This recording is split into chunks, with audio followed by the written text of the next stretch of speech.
Good afternoon, ladies and gentlemen. Thank you all very much for coming today. My name is Dinda, and I'm responsible for being the speaker in today's Mental Health Awareness Talk, representing HIMSI, the Indonesian Psychology Students Association. In today's presentation, I'd like to talk about something many of us tend to avoid, that is, going to professional help when we actually need it. So professional help as a necessary step in dealing with stress, instead of handling it all on your own. If you have any questions you'd like to ask, please leave them until the end when I'll do my best to answer them. My talk is divided into 3 parts.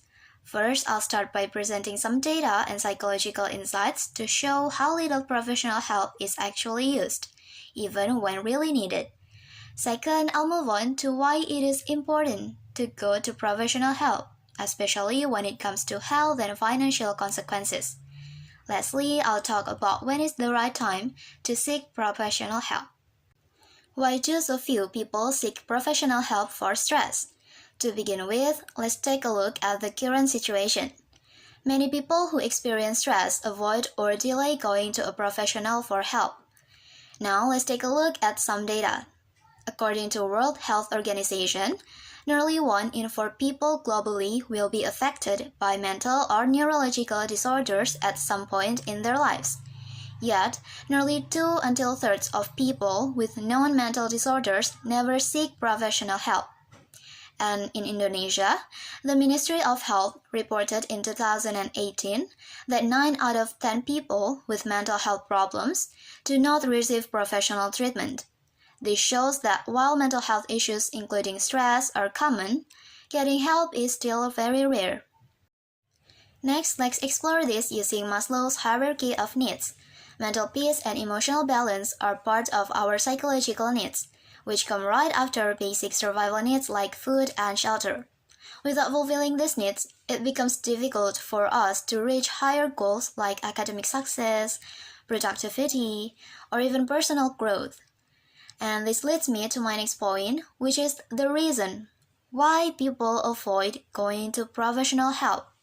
In Indonesia especially, financial limitation is a major factor. Many people feel that spending money on therapy is a luxury, especially when they are already struggling with daily needs. Other reasons include stigma, lack of awareness, or not knowing where to go. For example, we have to acknowledge that we tend to overreact when we are feeling irritated or we feel crankier than usual. That for me is the signals. Everyone has their own signals, but I think it's important to just know your own signals, like know when you're getting stressed, because it really affects our daily life. So much for the reasons why people avoid professional help, even when they need it. Why should we go to professional help? Now let's take a look at the general importance of professional support. We need to go to professional because professionals are trained to recognize what we cannot always see in ourselves. They offer structured ways to manage stress that are based on science, not just motivation quotes or even online advice. Let's discuss the health aspect. Health is the biggest investment that we can do.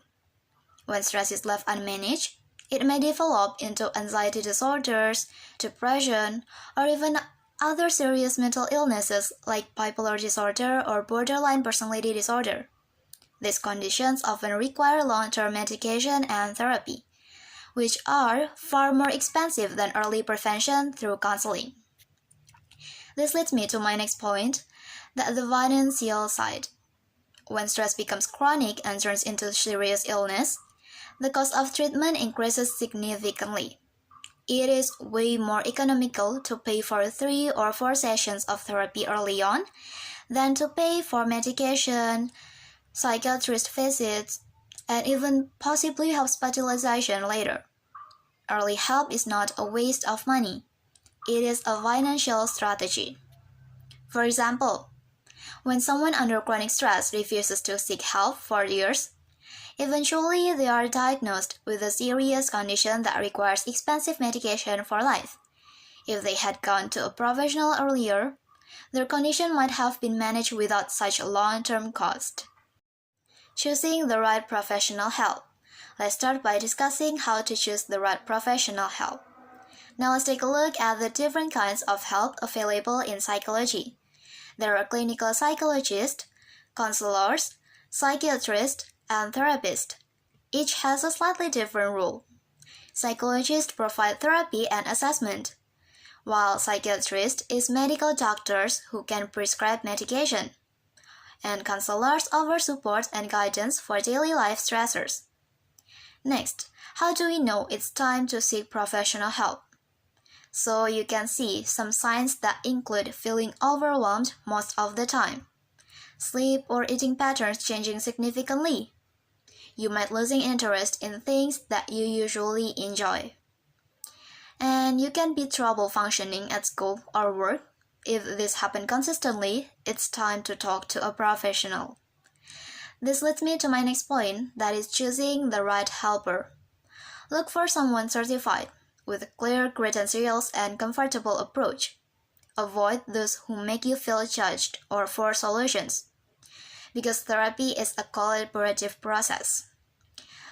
For instance, a person tried talking to a counselor but didn't feel heard.